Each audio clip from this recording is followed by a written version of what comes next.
তোমার না রবের সাথে বন্ধুত্ব ছিল? তুমি না মুনাজাতে ফুপিয়ে ফুপিয়ে কান্না করতে আর বলতে, হে আল্লাহ, আমি তোমাকে ছাড়া আর কাউকে চাই না?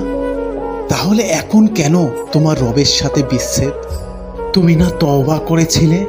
তুমি না আল্লাহর জন্য সব ছেড়ে দিয়েছিলে? তুমি না বুঝতে পেরেছিলে তোমার আসল ঠিকানা কোথায়? তুমি না মুমিন হতে চেয়েছিলে, ইসলাম মেনে চলতে চেয়েছিলে? ভুলে গেছো?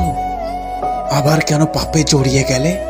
তুমি না সিজদায় পড়ে কেঁদেছিলে তোমার গুনাহের জন্য? তাহলে কেন আবার দুনিয়ার ধোকায় পড়ে গেলে? তুমি কি হেরে গেলে তোমার নফসের কাছে?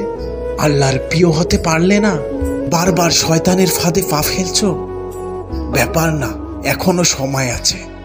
তুমি কি জানো না তোমার রব কত মহান? তিনি অপেক্ষা করছেন তোমার জন্য, তোমাকে ক্ষমা করার জন্য।